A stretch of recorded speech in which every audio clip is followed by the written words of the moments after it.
The old farmer can sit in the back. We don't want dirt on the chairs. That's what she said, into a live microphone, in front of 300 people. I'm Harold Vance. I wake up at 4:30 every morning. I drive a truck with 200,000 miles on it.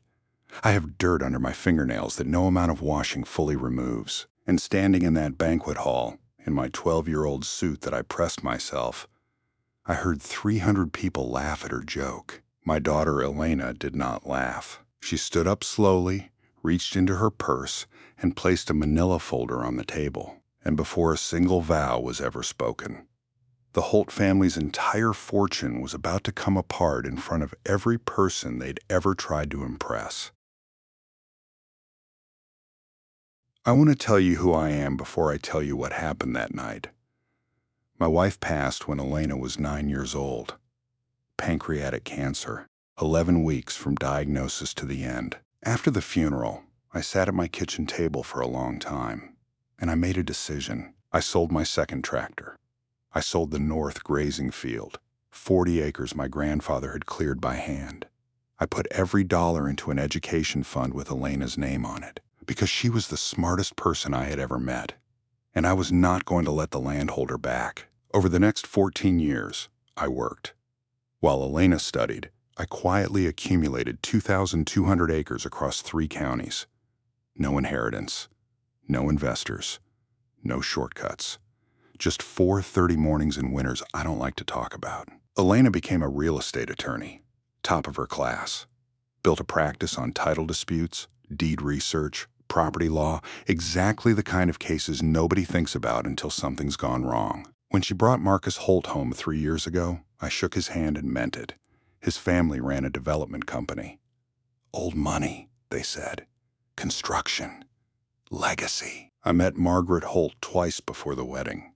Both times, she asked me one question: whether I'd thought about what the land could be worth, developed properly, and never once asked me anything else. Not how I farmed it, not how long it had been in my family, not my wife's name, or how she died, or anything that would have told her I was a person instead of an asset standing in line for the right offer. I told myself that's just how city people talk. What none of us knew, what Elena herself didn't know yet, was that the Holt Group's flagship project in Carver County had been built on collateral they did not own. Mine, specifically 340 acres of my eastern parcel, used as security on a $15 million construction loan, signed with my name, except I never signed anything. The signature on that deed addendum, county recorded in 2012, was a forgery. It had been sitting quietly in a records office for 11 years while the Holt family built their reputation on top of it. Elena found it 6 weeks before the wedding, doing routine title research for an unrelated client in the same county. She pulled the chain of ownership. She saw my parcel number. She pulled the addendum. She called a forensic handwriting firm that same afternoon. She didn't tell me. She said later she didn't want me to carry it. She wanted to do it right. So for 6 weeks, she built a case, deed records, loan filings, notary history, the forensic report, until it was airtight. She put it in a manila folder. She brought it to the rehearsal dinner. The dinner was at the Holt estate. Chandeliers, a string quartet. Place settings I was afraid to touch. I wore my best suit, 12 years old. I pressed it myself that morning. Margaret made 3 comments about farming before the appetizers arrived. Each one landed with a polite laugh from her side of the room.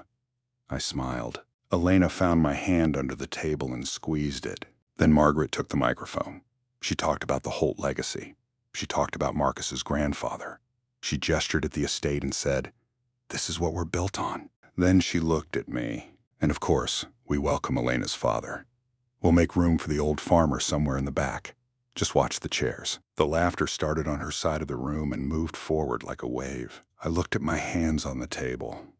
Calloused, sun-marked. I'd been proud of these hands my whole life. For 1 second, in that room, I wasn't. Elena stood up. "Mom," Margaret waved her hand. "It's a joke. He knows it's a joke." Elena didn't sit down. Her chair stayed, pushed back. Her voice was the one I've heard her use in depositions. Flat, precise, impossible to argue with. "It's fine," I said. I meant it.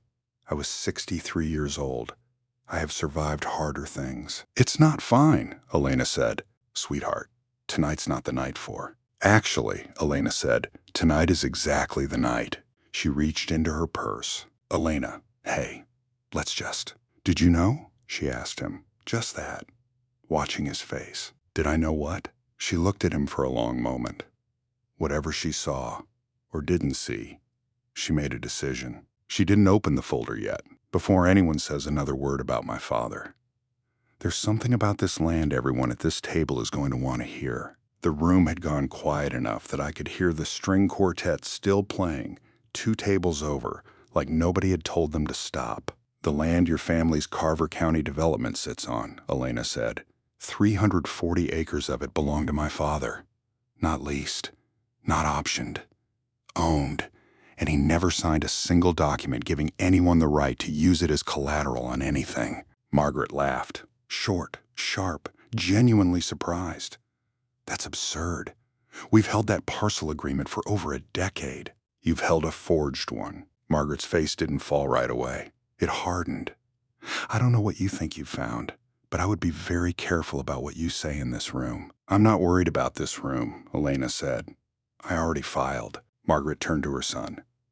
"Marcus, say something." Marcus didn't move. Margaret looked back at Elena, and for the first time all night, her voice lost its polish. "He's a farmer. What exactly do you think he's owed?" Nobody laughed this time. Elena opened the folder. She set 4 documents on the table in front of Margaret, one at a time, without raising her voice. "This is the original deed for my father's eastern parcel, recorded 1987. This is the Holt Group's 2013 construction loan application. You used this parcel as collateral. This is the forged deed addendum that authorized that, recorded through a notary who lost his license the following year for document fraud. And this is the certified forensic handwriting report. The signature on that addendum isn't his." She looked up. $15 million, 340 acres, 11 years. "That is a very serious accusation," Margaret said, quieter now. "It's not an accusation. It's a county record, a loan document, a forensic report, and a criminal referral I filed with the state attorney's office this morning." The Holt's own attorney, seated at the dinner as a guest, pushed back from the table and looked at the ceiling. He turned to Margaret. "Margaret, don't say anything else." That was the moment every person in that room understood it was real. Not the documents. That sentence from her own lawyer. Nobody said anything for a long moment. So I did. I'm not a man who likes a room looking at him. But I stood up anyway, because it felt like the only honest thing left to do. "I didn't ask for any of this to come out tonight," I said. "I didn't ask for any of it at all. But I want it said plainly in front of everyone here. My daughter didn't lie for you, and she's not going to start lying for me either. That's all I came here to say." Then I sat back down. Margaret didn't look at me again. Marcus sat down slowly. He looked at his mother. She was not looking at him. Elena closed the folder. She looked at me across the table. "Dad, I'm sorry I didn't tell you sooner." I didn't know what to say. I still don't. The dinner ended within 20 minutes.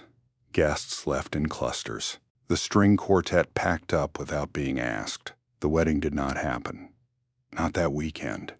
Not ever. Within 2 weeks, the Holt Group's Carver County development was placed in legal hold.